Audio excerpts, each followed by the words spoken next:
All right, so let's get right into it. Every great story has a beginning, right? But this one, to really get it, you kind of have to start at the end.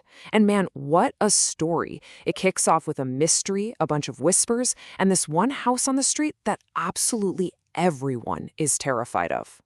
So think about this for a second. How can a broken arm tell the story of an entire town?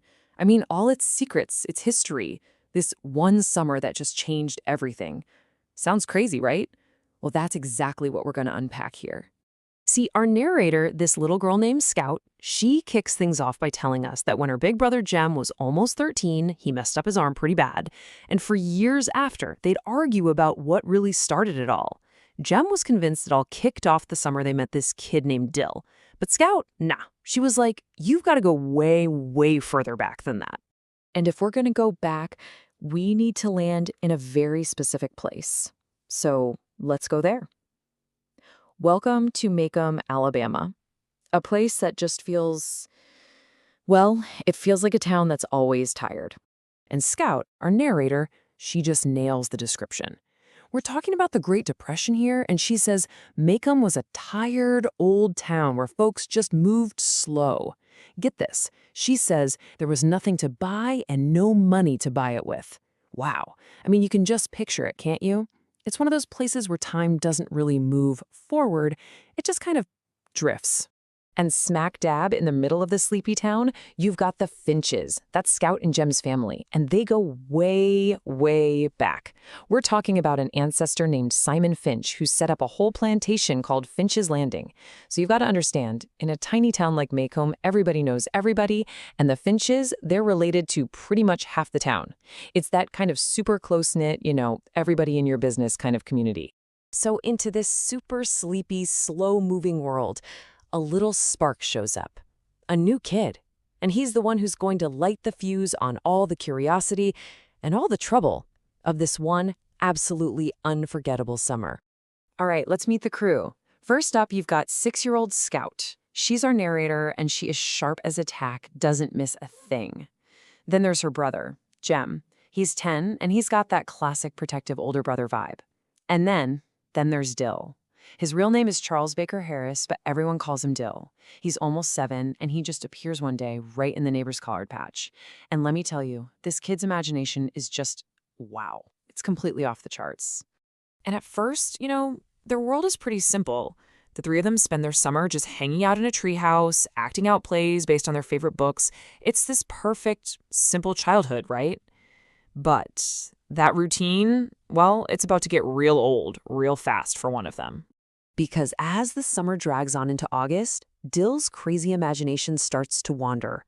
It wanders away from their books, and it gets fixated on that rundown house a couple doors down. You know the one.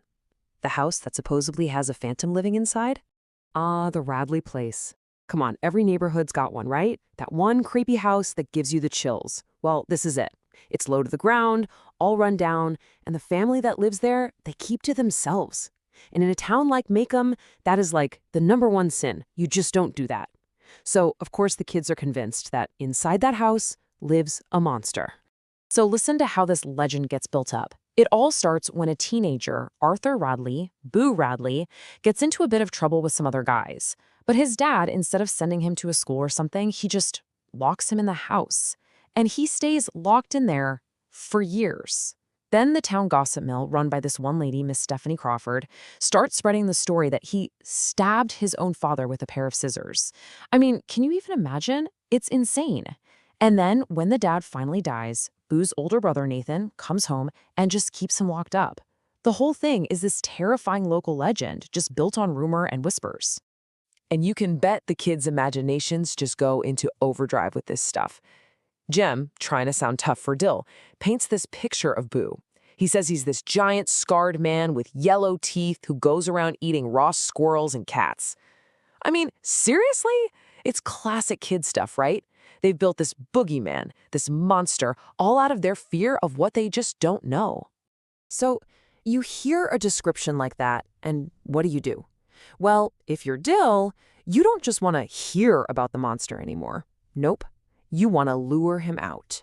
And that is what leads to the dare. Dill is just completely obsessed with this neighborhood ghost story. So he starts working on Jem. He dares him, he calls him a coward. He just keeps pushing and pushing him to do the one thing that no kid on that street would ever dream of doing: go up and make contact with the Radley place. Just touch the house. And you can just feel the tension cranking up. First, Jem just stands there for what feels like forever, right? Just trying to work up the nerve. Then, all of a sudden, whoosh, he's off. He bolts across the yard, flies up the porch steps, and slap, he smacks his hand right on the side of the house. And just as fast, he's tearing back across the lawn, not stopping till he's safe on his own porch. So, he makes it. He's back. Scout and Dill are right there. All three of them are just gasping for air, hearts hammering in their chests. You know that feeling. A mix of total terror and just relief.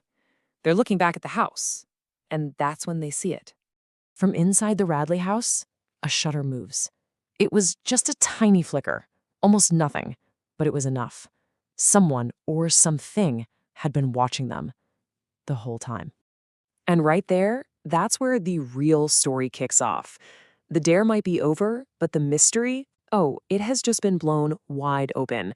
The question that hangs over everything that summer, and the one we're left with, is this: who or what is watching them from inside the Radley house?